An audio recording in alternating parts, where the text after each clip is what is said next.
Okay, so in today's video I want to talk to you about what is, in my opinion, the best backpack that money can buy. So for reasons that are kind of hard to explain, mostly because they are completely irrational, I have been on a bit of a quest over the past few years to find the perfect backpack that just does it all. I have tried literally dozens of backpacks, some of which have been featured on this channel, and after nearly bankrupting myself and ruining my marriage, I can finally tell you this. There is no perfect backpack. But there is an upside, because at the very least I was able to find one backpack that comes pretty close, and that backpack is the Goruck GR1 21-liter heritage model. Now, before I tell you more about this particular backpack, a couple of words for transparency's sake. First, I have bought this backpack about 2 years ago with my own hard-earned money, and I have paid full price for it. But as of last month, I am now officially a Goruck affiliate, and so that means that I got a link which you can find in the description down below, and if you use that link to buy a Goruck product, I will get a bit of a kickback, so you can do this if you want to support the channel. But that obviously also means that I do now have a clear motive to just blatantly sell you this backpack instead of properly informing you. And so you should probably take everything that I'm saying in this video with a grain of salt, even though I will do my best to be as honest as I possibly can. You can also just go back in time and watch some of my older videos that I've made about this backpack, long before I even knew that Goruck's affiliate program even existed, and I think that still gives me a bit of credibility. So with all of that out of the way, let's start with the infomercial, review. So out of all of the backpacks that I've tried over the years, there are 4 that have stuck around and that I do use on a somewhat regular basis. First of all, obviously the Goruck GR1 heritage model. Secondly, the Milliken Smith the Roll Top, the 25-liter edition. Then there's the Able Carry Daily Carry and the companion element, which is a camera backpack. Out of these 4, if I could only keep one for the rest of my life, the Goruck would be my obvious choice. It's the one that I'm using about 90% of the time, and the other 3 are pretty much only being used for very specific use cases. More on that later though. Let's start with the design and materials. Now, you don't need me to tell you that this is a good looking backpack, unless you're a complete idiot. Aesthetically speaking, it's classy, timeless, simple, yet also a bit rugged. It's both modern and traditional, and it fits in almost everywhere. Doesn't matter if you're out hiking in the woods or heading into the office. Now, Goruck as a brand was actually founded by a guy with a military background, hence why the OG Goruck, the regular GR1, has a bit of a military aesthetic. It was made entirely from 1000D Cordura, which made it very rugged. But again, it also looked a bit too tactical for me, even though I absolutely fell in love with the overall design language. So when Goruck released their first batch of their heritage line of GR1s, I just had to have one. Now, this heritage GR1 is essentially just a regular GR1, but without the moly webbing, and it being made from more traditional materials, as the name would suggest. It's mostly made from 10-ounce waxed duck canvas and sports these absolutely gorgeous red wing leather accents. These accents aren't just there for aesthetics though, no sir, as they also provide a bit of extra strength and abrasion resistance where it is needed the most, i.e. the bottom and the grab handle. Aside from that though, they also do look very nice, and considering that I've absolutely not babied this backpack at all over the past 2 years, I have used it in all kinds of conditions and even on the beach and such. And despite all that, it still looks great, which is especially remarkable for the huge leather patch on the bottom. It's truly high quality, and it does live up to Goruck's standard of toughness. Oh yeah, and as a side note, this backpack does stand up by itself, at least when it's fully packed. Anyway, you do have to be aware though that this backpack will develop a bit of a patina over time, since it's waxed canvas and leather. It will also become a bit more baggy, for lack of a better word, as you can see on mine. Especially the sides now look a bit less rigid and stiff as they did when this guy first arrived. It's not too bad though, if you ask me. Also, with this being made from waxed canvas, it is resistant to rain to a certain degree, but if you're using this in sustained downpours for hours on end, you will have moisture building up in this backpack. Again, just moisture in my experience. It's not like it's completely drenched, so I'm actually not too worried about the electronics that I keep in my backpack, but it's still probably worth mentioning, I guess. Now, the layout of this backpack is super simple. You get a big main compartment that can be accessed via the big front opening. It's the backpack's party trick, because this means that you can really organize your stuff and also get to everything important anytime you like, instead of having to rummage through your backpack like you have to with a regular top loader. On the flip side though, this means that you will not enjoy this backpack if you are disorganized or if you don't like pouches, because the only way to really make the most out of this backpack is by using pouches. Otherwise all of your stuff will just be floating around in there and it will be a total mess. Anyway, in the back of this compartment you also get this flat stretchy pocket. There is a laptop compartment on the back side, which is just barely big enough to fit my 16-inch MacBook Pro. It also features a flat pocket on the front of the backpack that goes all the way down for easy access, as well as a smaller flat zippered pocket on the top of the inside of the lid and a larger mesh zippered pocket below it. One pocket that, as far as I know, wasn't there on the regular GR1 backpacks back when this was introduced, is this hidden pocket on the top that is situated right below the grab handle, and it is perfect for small items that you want to access frequently, like your keys, AirPods, sunglasses and so on. So in summary, this backpack offers some organizational features, but nowhere near as much as other backpacks do, and so this might be a blessing or a curse depending on whether or not you're able to make this work for you and enjoy that freedom or not. Me personally, obviously, I absolutely adore this style of backpack and this style of organization. I can get to everything I might need in an instant, and reorganizing this backpack for different purposes is just super quick. On most days though, my loadout will look something like this. In the main compartment I keep my Billingham camera inlay with my Leica Q2, which is my go-to camera for photography, and also usually my Sony ZV-1 Mark II with a couple of accessories like a small tripod and a Bluetooth lav mic for my day-to-day video needs. But sometimes, especially on holidays, I might keep my Sony a7 Mark IV with the Tamron 20-40mm in here instead, which is what I use to shoot a lot of on-the-go videos for this channel. I keep the opening of the camera pouch off to the side so that I can access my camera by just slinging my backpack over my shoulder like I would with an actual camera backpack. Next to the camera insert I keep a Fjällräven rain poncho in case of unexpected downpours and a 700ml clean canteen water bottle on top of it. Below the poncho and the clean canteen I keep a small alpaca pouch. This is my current EDC pouch and it sports an assortment of little items and tools that might come in handy from time to time. Everything from a few meds like ibuprofen and stuff against allergies, to some wound cream, a few plasters, a small toe peak ratchet, a few bits and these small Knipex pliers without teeth, which are perfect for undoing and fastening nuts and bolts, which is something that I do fairly frequently because I use my bicycles a lot. I also keep this rolling square USB-C to USB-C cable with a Lightning and USB-A adapter in here, as well as a small Leatherman style PS, which features a small pair of spring-loaded pliers with wire cutters, a pair of very capable scissors and a small pair of tweezers, and most importantly, no blade, which makes this whole pouch airplane travel friendly. There is also a bit of emergency cash in the outside zippered pocket, and the whole thing is made from a very tough and weather-resistant X-Pack material. Good stuff.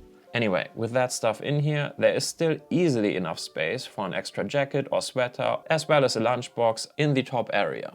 I also keep this Hultafors leather seat pad in this elastic pouch in the back, as I don't like sitting down on wet surfaces, and I also have this tiny wooden cutting board in here so that I can cut a bit of cheese or whatever when I'm out hiking with the missus. Both items aren't needed every day, but they are small enough so that I can just keep them tucked away in here, which keeps me from forgetting them at home when I actually need them. In terms of the other pockets, I keep a foldable cotton tote bag in the front pocket for those spontaneous grocery shopping trips right after work, as well as an A5 moleskin notebook and a pair of Mechanics fast fit gloves because again, I sometimes have to work on stuff and I prefer not to get my hands dirty if I can avoid it. The smaller flat pocket on the top is perfect for my sunglasses and maybe some spare batteries for my cameras.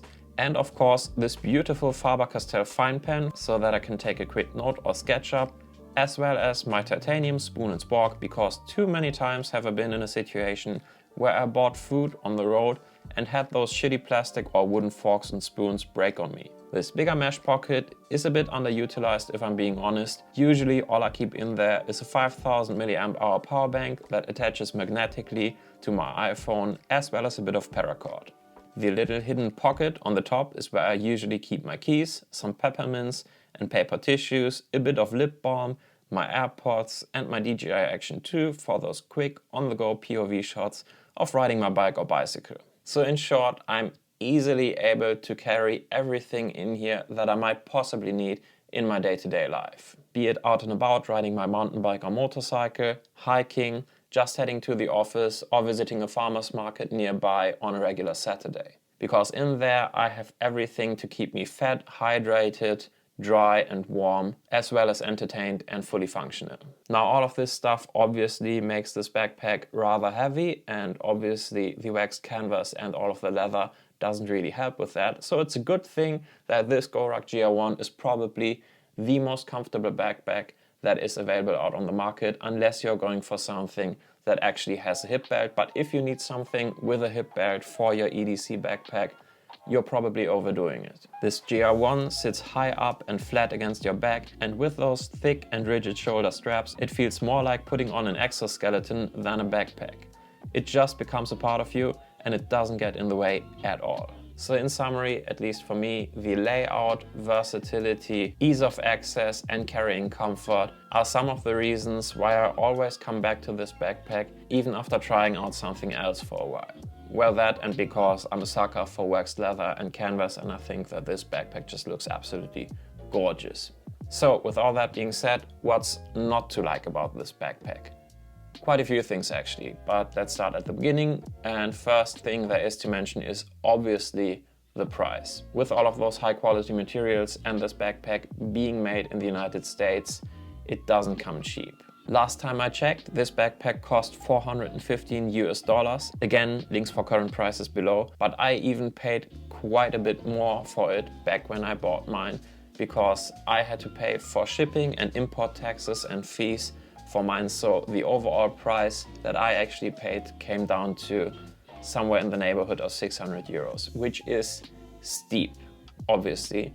But in my opinion, it's actually still worth it. So if you actually live in the United States and you're able to get this backpack for quote unquote just $450 US, I think it's actually a bit of a steal and I'm super jealous. For my European brothers and sisters, there is still hope because one, apparently Goruck has been able to get down the prices for shipping, which does actually affect the overall price and the taxes and fees that you have to pay on top if you import this backpack, but also because there is now a European Goruck website on which they sell a few of their models, but sadly, at least as far as I'm aware, none of their limited edition runs. So the Heritage line is actually not available on their European website as of now. Another quote-unquote issue, as stated earlier, might be the layout, at least if you cannot make this work for you by using pouches and such. Because if you cannot make this layout work for you, this backpack makes zero sense and you will probably end up hating it. It's also not exactly the most weather-resistant backpack that is out on the market, which is why I sometimes use either my Able Carry Daily Carry or my Milliken backpack, especially when it's really pissing it down or when I'm going on something like a motorcycle trip where being exposed for rain for hours on end is just always a possibility. Now for those occasions, the Goruck still works and I have also used it for that, but again, it's not exactly ideal, and if you really want to keep your things dry, this is not your first choice. Also, another drawback, if you like, again, because of its layout, it's not expandable at all. I mean, it does fit a lot of stuff and the high degree of organization allows you to carry a lot more than you might think when you're just looking at the outside of this backpack. But obviously you can't just expand its capacity like you could with something like a roll top backpack. So if you're, for example, constantly putting on or putting off layers of clothing, like maybe you're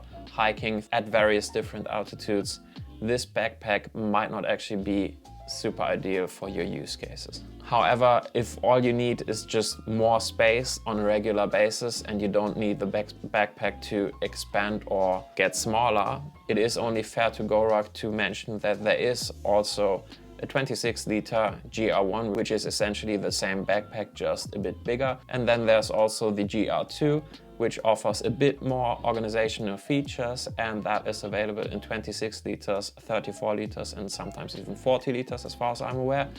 So you can get a lot more stuff in those backpacks, but since I don't have any of those, I can speak of them from first-hand experience. And also, obviously, those bigger backpacks would have pretty much the same problem, just in reverse, because if you don't need the extra space, you cannot just compress those backpacks or make them smaller in any way. Unlike, again, if you were to use something like a roll top backpack, which obviously has that benefit. So in summary, just as is usually the case, every design choice comes with a particular set of advantages and drawbacks, and you just have to make your decision, I guess. Lastly, a bit of an obvious point, is obviously also not a full-on camera backpack like my companion element, which is what I use if I really want to transport and carry around a lot of camera gear. But with the camera insert that I'm using, the GR1 is still easily able to house more than enough camera gear for most of my everyday and travel needs, which is why you can see me wearing this in almost all of my travel vlogs instead of my actual camera bag.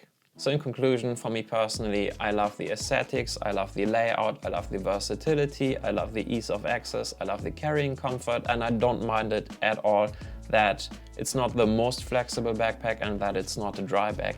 But I think it just fits in everywhere and it just ticks most of the boxes that I would want to have ticked for my everyday carry backpack. So overall, as stated in the beginning, I don't think this backpack is perfect and I don't think there is such a thing as a perfect backpack. But with its simplicity, its high quality materials, comfort and everything, I think it's the backpack out of all of the backpacks that I've ever tried. It's the one that gets the closest to being perfect. And that is why I'm saying that right now, this is the best backpack that money can buy. Only that most of the time you actually can't. Because again, this is the heritage version, which is a limited edition run, and Goruck only sells these heritage models every now and again on their website.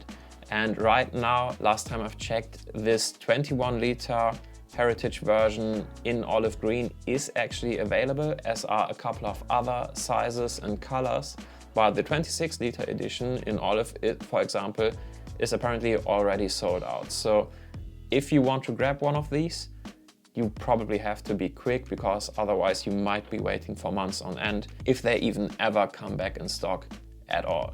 But again, if you're interested in current pricing and availability, feel free to use the links down in the description below, which would also have this channel.